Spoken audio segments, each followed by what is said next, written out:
her label, because her label, they probably want to market her as an American artist, but they're basically using the African category, you know, as a stepping stone. Hello everybody, welcome to my channel, Miss Criticizer 2021. Hope you all are doing well. I'm finally back after being gone for such a long time.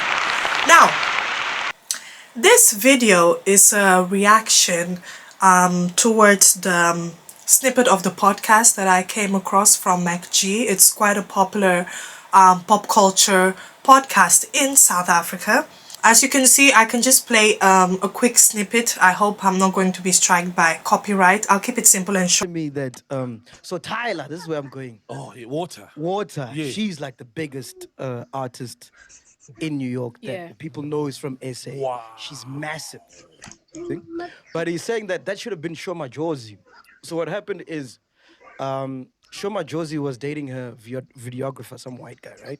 Okay. And then they broke up. Okay. So when they broke up, this videographer started dating Tyla, right? Yo. Shoma Josie was on like John Cena and doing Tyla now. They're focusing on Tyla. Wow. They're pushing her like crazy. Because Shoma Josie had the resources Tyla had, she was going to be Tyla kind of big. You know, because I think it all goes with the sound, the right timing. She's more unique. What do you mean? Shoma Josie sticks out like a sore thumb, bro. It's all manufactured, dog. Even the numbers are manufactured. Who? Tyla, those numbers. And dog, you from radio, do you know Payola? Yes. Okay, yes. Cool. But who do you pay then? You pay who? No, it's the major labels. So if you open up your phone right now, you must check the top 10 streamed songs on the streams. Oh. So they basically said that Shoma Josie, who is also a very popular, magnificent artist in South Africa, is supposed to be where Tyla is. So basically, Show's boyfriend at that time was a popular videographer, and Tyla was apparently messing with him. So based on that videographer's connection, that's how Tyla kind of made it. You know, he was kind of like a stepping stone. And also just them basically saying that Tyla might be an industry plant. You know, back in the days, it was radio that they were paying for payola. Nowadays, it's streaming services and just everything that they basically said. Yeah. So I just want to give my honest opinion regarding what I heard on the podcast. Now, we all know that the breakthrough song of Tyla, which is Water, that was due to a TikTok challenge. TikTok basically helped her song due to the dance. It was infectious. Everybody was dancing the dance, and that is what made it go viral. So it was basically the dance that made it go viral. Now, for some of you know, back in 2019, I believe, that's when I discovered Tyla. And they marketed her as the South African Ariana Grande because of her sound, her look, and just her style. But, Getting Late was also a hit in South Africa. But still, many people did not know who Tyla was. Eventually, I think she had a few songs in South Africa, a couple of collabs. Eventually, I think the second time I saw her was when Ira Star brought Tyla on stage in Ghana. I think it was the Afrochella Festival. That's when Ira Star brought her out, and we basically saw her. Then eventually, she went, I think she went on tour with Chris Brown, the European leg, and then we saw a viral photo of her sitting next to Kim Kardashian, front row at the Dolce & Gabbana show. So what I am getting from this is that, look, you're destined for the position that you're going to have, We said the same thing about Cardi B. Oh, Jocelyn from Love and Hip Hop was supposed to get Cardi B's space. There were other artists. But like I said, if you're destined for it, you're destined. It's not about who has influence or not. Now, what I did here is that Epic Records, which is one of the biggest records, biggest labels in the US, they actually bought Tyla from her original label, and they invested $2 million into her. So of course they are going to put in a huge money behind her to market her any other way. You know, they marketed her everywhere. So she released her first song, Thinking About You. It was actually a good song, great music video. Unfortunately, it did not do well. Then Tyler featured Iris Star, Girl Next Door. That one was an okay hit, and then eventually the Water Challenge happened. Now Water was released back in July. It wasn't really making a lot of noise, but then eventually when it came on TikTok, of course it was being pushed heavily, and it just spread like a wildfire. So all I'm trying to say is that Tyler is signed with a good label, same label as Camila Cabello and Travis Scott. They helped push her. They are the machine that pushed her. Now, about Shoma Josie, she's a good artist. You know, they're two different artists. They have two different sounds. They're not similar.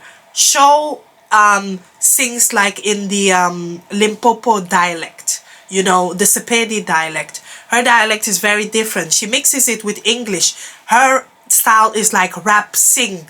You know, she has a different tone. Tyler's sound is more soft, it's more sultry, it's very seductive. And you know, again, you cannot compare those two artists.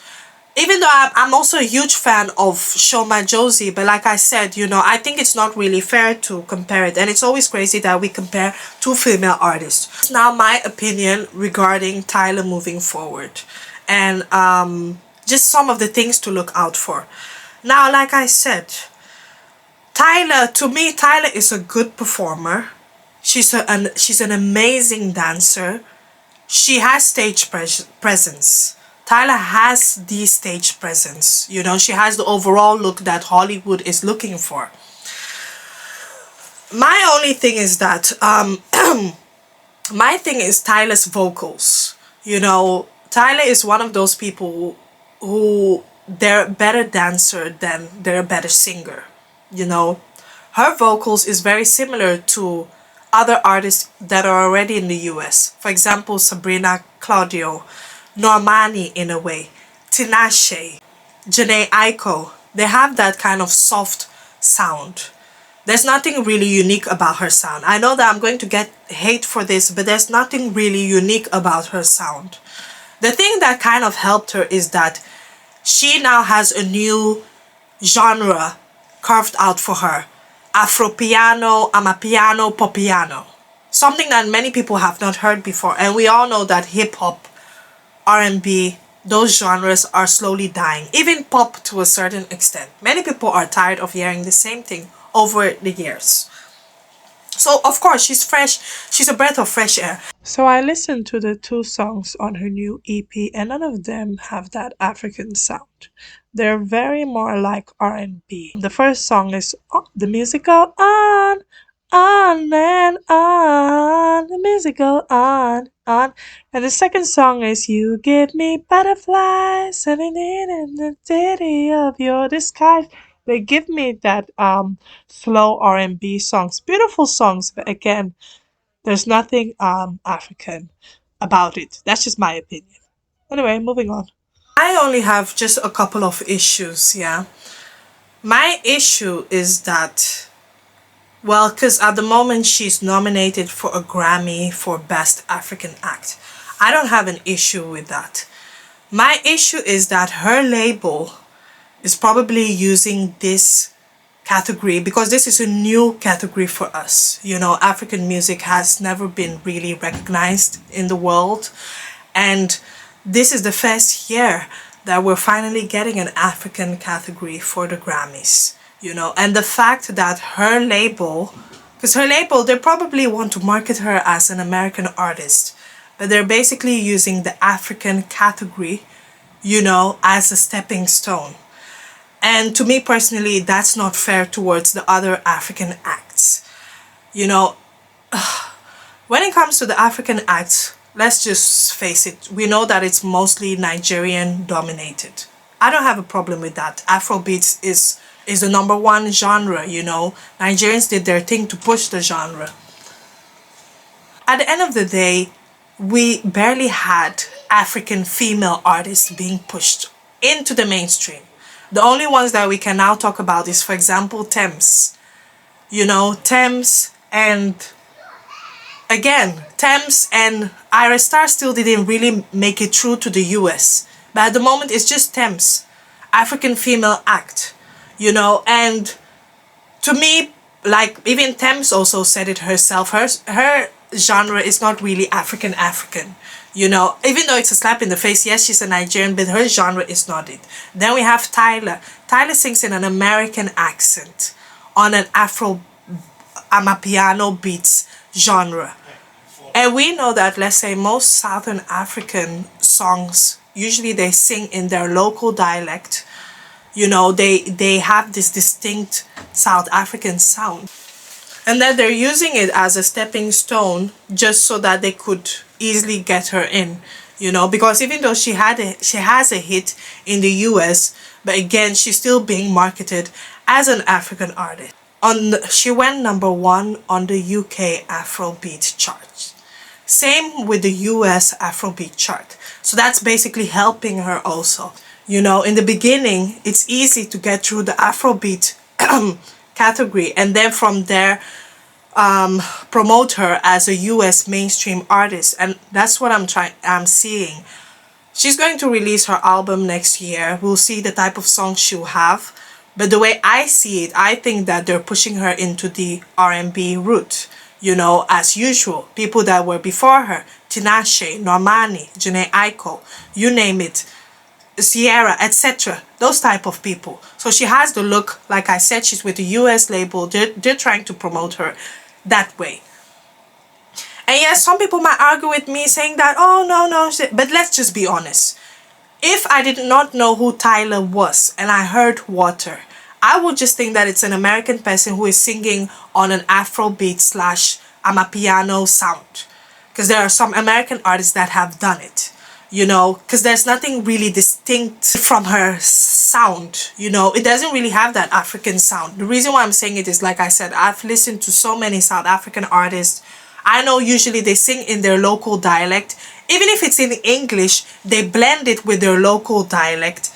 Even the accent, just even a couple of words to make it different. But anyway, that's neither here or there, you know. So that's why I said it depends on that. Now, if she's going to do that, she might lose a couple of her fan base, you know, the South African fan base, some of the African fan base, if she's transitioning to R&B. She will now get more of a global recognition, global fan base, you know, the fan base that are like, you know, you name it, US, Europe, Australia, you name it. But the thing is there going to be longevity in it? Because like I said, you're going to be similar to all the other artists. You know, you look at some of the previous female artists, it's not easy as an African female to break through into the US art, into the US space. It's just not easy. Like I said, at the moment, it's only Thames that was able to really do it. Tiwa Savage has tried. After all these years, she has tried. Unfortunately, she was still not able to make it. You know, it's quite hard to get into the US market. And it's just sad that, you know, we have to alter and westernize our sound to get into it. You know, Tyla, unfortunately, I know some people will say, oh, you don't always have to bring in colorism. No, I'm not doing that. She's a beautiful girl. She's stunning. She's talented. I've even read somewhere that she was the head of culture in her school group. And you can see she's so passionate about her culture. I love that about her. But I'm just saying that even look-wise, we know why, you know, she was able to get to where she is. You know, she's marketable according to Hollywood standard, what they always do and what they've always been doing to black people in general. You would think that if it comes to the motherland, they would take at least, you know, cater more to an unambiguous black woman. But again, they do the same BS that they always do. So yeah, so that's just kind of it. We'll just see where she goes from there, but I of course see big plans. You know, she's going to make it, but like I said, it can be risky if she's going to kind of leave her genre, which is amapiano or popiano, or she's going to alter it. You know, with time it's like you're going to start losing your original fan base. And even though down the line you gather fans, if a new person comes, Hollywood is so reckless, you can easily be forgettable. Who will you fall back on? Again, maybe she might probably not have much of a say because it's the label, the same label that invested $2 million. They basically tell you what to do. You know, you're in a contract with them, so you're quite limited. So we'll see how she'll get from here. Her label, I don't trust them. That's all I just have to say.